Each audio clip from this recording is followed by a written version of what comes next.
Assalamualaikum warahmatullahi wabarakatuh.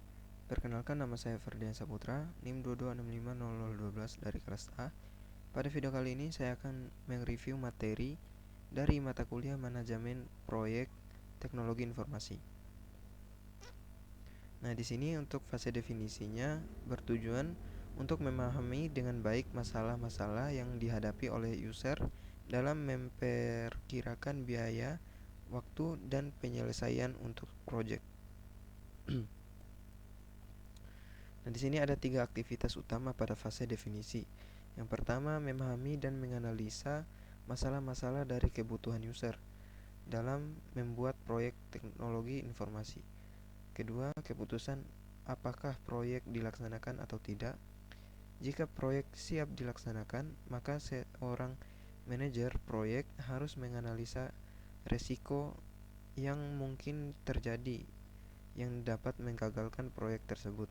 Yang ketiga, pembuatan proposal berupa perkiraan dalam hal rancangan biaya serta dalam penyelesaian suatu proyek. Dokumen kebutuhan atau requirement dokumen adalah dokumen formal yang digunakan untuk mendetailkan kebutuhan atau persyaratan khusus yang harus dipenuhi oleh suatu sistem, aplikasi atau proyek. Dokumen ini umumnya mencakup kebutuhan fungsional, kebutuhan non-fungsional, batasan sistem, serta kriteria validasi dan verifikasi. Tujuannya adalah untuk memastikan bahwa semua pihak yang terlibat dalam pengembangan proyek memiliki pemahaman yang sama tentang apa yang diharapkan dari sistem atau aplikasi yang akan dikembangkan. Dokumen kebutuhan biasanya meliputi 1. Pendahuluan, berisi latar belakang, tujuan, dan lingkup proyek. 2. Deskripsi umum, menjelaskan perspektif produk, fungsi utama produk, karakteristik pengguna, serta batasan-batasan proyek.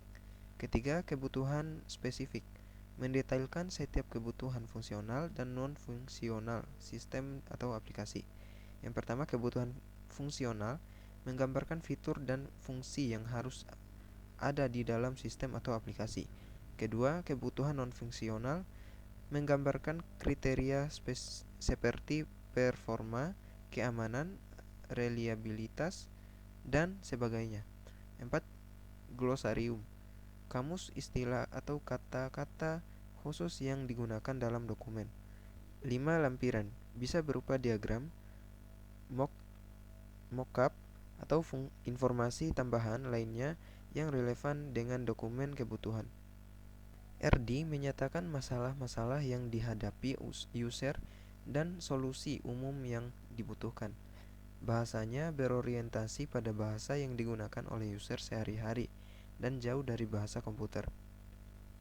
Kadangkala dokumen RD digunakan sebagai permohonan untuk sebuah proposal ketika user menawarkan proyeknya kepada kontraktor luar. Nah, berikut adalah beberapa hal yang dapat dilakukan. Yang pertama, pemahaman proyek. Memahami tujuan, lingkup, dan sasaran dari proyek. Ini dapat dilakukan dengan membahasnya bersama pemangku kepentingan utama. 2. Identifikasi pemangku kepentingan. Mengetahui siapa saja yang terlibat dalam proyek dan apa peran mereka. Pemangku kepentingan bisa berupa klien. Pemangku kepentingan bisa berupa klien, pengguna, tim pengembangan, dan lain-lain. 3. Wawancara dan diskusi dengan pemangku kepentingan. Keempat, analisis pasar. Jika proyek berkaitan dengan produk komersial, analisis pasar bisa membantu untuk memahami tren, persaingan, dan kebutuhan pelanggan. Kelima, studi kelayakan. Menilai apakah proyek layak untuk dikerjakan dari segi teknis, finansial, dan operasional. Keenam, identifikasi kebutuhan awal.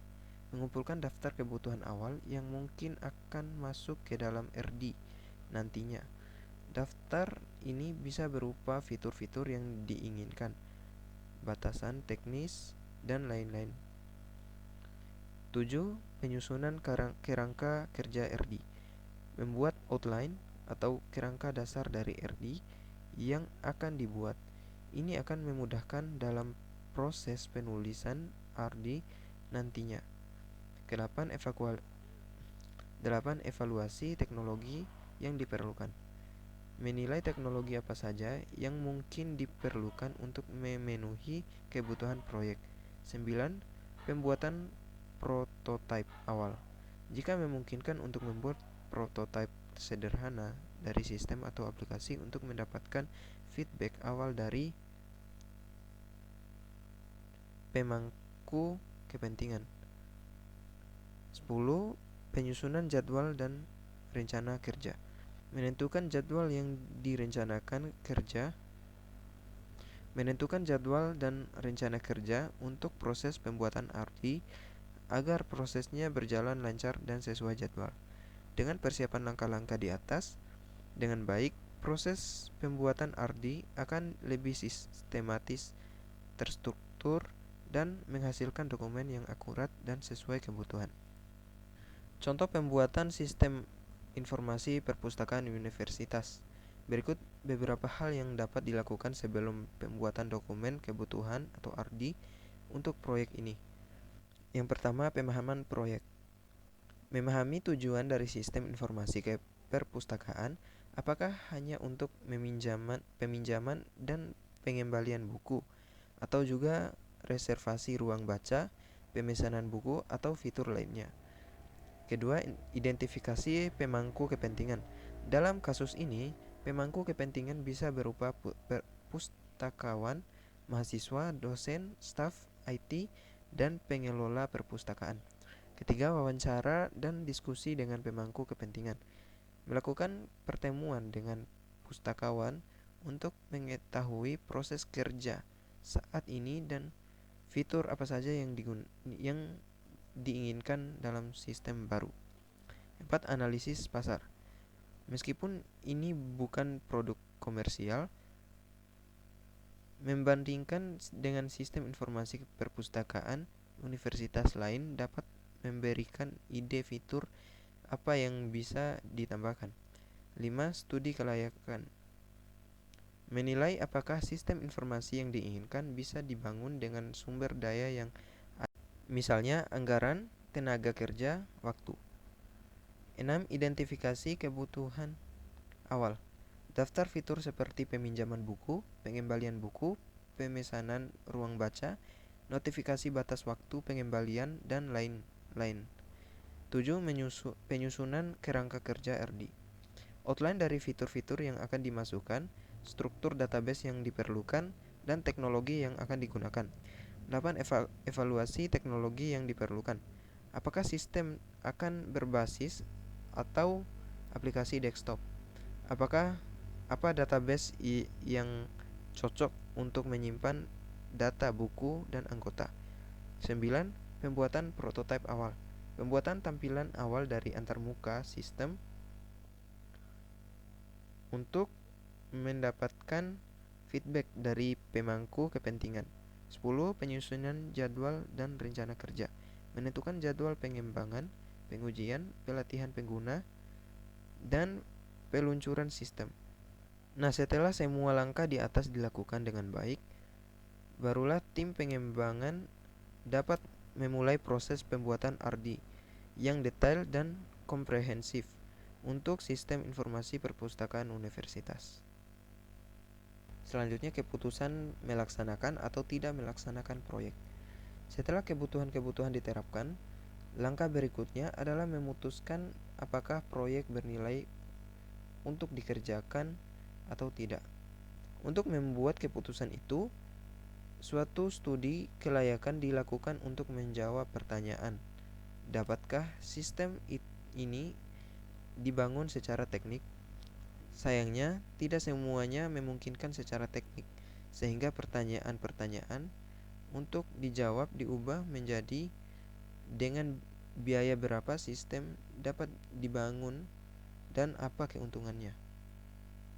Dalam suatu studi kelayakan, kita mempertimbangkan semua penyelesaian masalah teknis yang mungkin. dan coba untuk memperkirakan biaya yang masing-masing penyelesaian masalah. Untuk suatu proyek yang berukuran besar, kita mempertimbangkan keputusan utama mengenai hardware yang akan digunakan dan apakah akan membuat atau membeli software.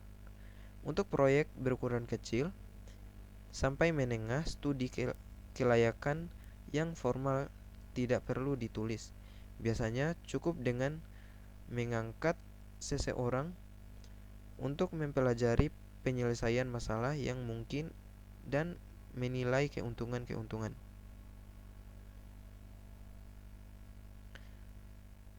Perkirakan keuntungan ini mungkin saja mudah, tetapi seharusnya tidak dipergunakan.